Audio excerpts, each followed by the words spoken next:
hide their sorrow and anger for those still inside. Have we forgotten the suffering and pain, the survivors and the victims of the fire in Artane? Mothers and fathers forever to mourn the 48 children that never came home.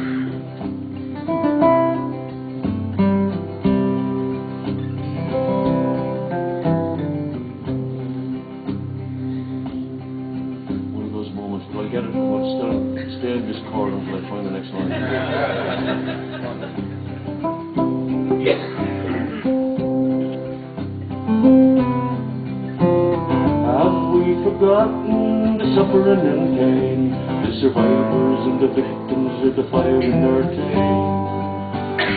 Mothers and fathers forever to mourn the 48 children that never came home. All around the city, the bad news had spread. There's a fire in the stardust, there's 48 dead. Hundreds of boys and girls injured and maimed, 'cause the windows were barred and the exits were chained. Our leaders were shocked and grim statements were made. They shed tears in the graveyard as the bodies were laid. But the injured were left year after year. Seems like our leaders shed crocodile tears. Millions paid out in barristers' fees, and a fortune paid over to the owner Butterlee. In Poppintree, Cabracul, and Artane, the injured were left time and again. Days turned to weeks, and the weeks turned to years. Our laws favour the rich, or so it appears. Mother still waits for her kids to come home. Injustice breeds anger, that's what was done.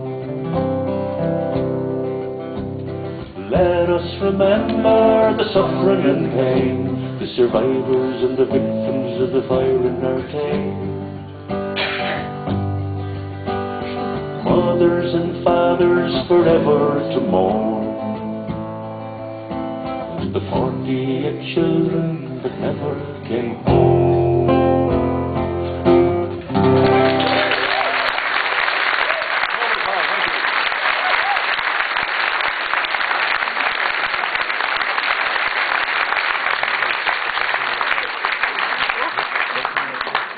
Well, thank you very much, everybody. I'd like you now, please, to put your hands together for the man who brought us all together here tonight, for Richard Boyd Barrett.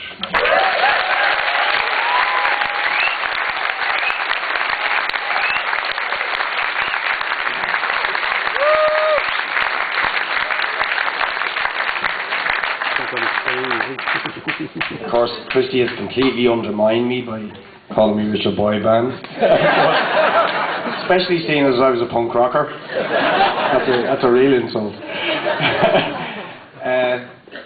Look, first of all, just let me thank Christy himself for doing this gig for me.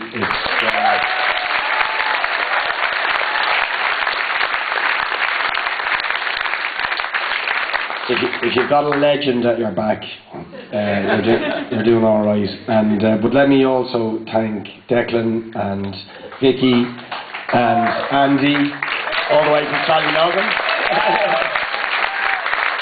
As long as you have the number 7 bus, and you'll be able to get down here. And let me also thank Paddy Doherty and Tommy and Mickey Devine and all Christy's crew for giving their time and travelling here to support us.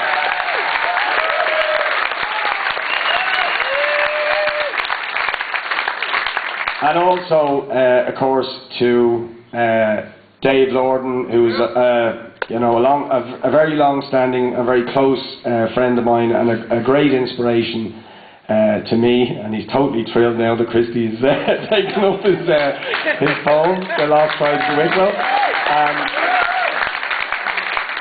And also to Owen Kenny. You know, Owen Kenny on a voluntary basis comes down to our office and does admin work in our office, you know, just out of support and commitment. And all that time I didn't know he was an absolute brilliant brilliant musician, and what we heard tonight was just absolutely wonderful. I think you'll agree, and hopefully you'll hear a bit more of it.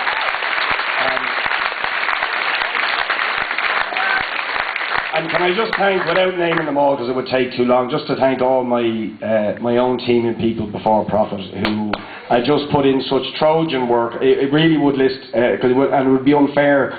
And so many of the people are in the room, not just in People Before Profit, but people in this room who've helped us over many years in many campaigns, and it's always been about that collective team working together, selfless people who just care about people and issues, and about our area, and about this country, and about the world, and about people,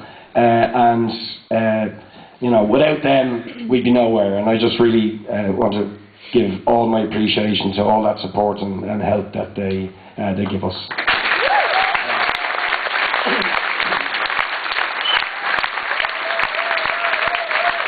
Well, Christy was singing earlier on about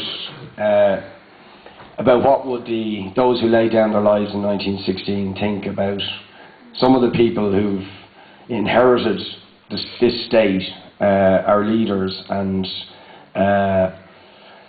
you know, would they be fairly appalled at some of the people who claim the mantle of 1916 and the revolution that gave birth to this state? And certainly you could be despondent at times when you think about some of the charlatans that run this country and who seem to have no care or regard to the people in it, or to, you know, the ideals and principles that led people to lay down their lives for a free and equal country. But when Christy sang there this about the fire in Artane, I just thought, because I'm in regular contact with the families, and it is an incredible fact that so many years after Christy wrote that song and after that terrible fire, that those families are still fighting for justice. It's absolutely horrendous.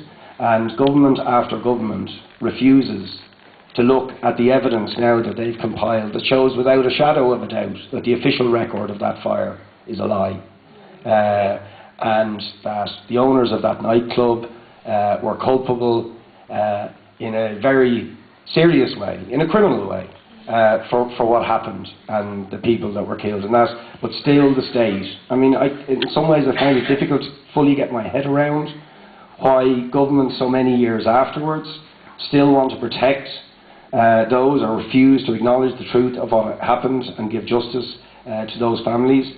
And that, you know, that sort of stuff in a way would make you despondent. But the reason I'm not despondent is because of the determination of people like the Stardust families and so many other people. And it is a thread, and it's a thread that goes right back to the Irish Revolution, and indeed before, of people who, despite everything and in the face of all adversity and injustice, continue to fight.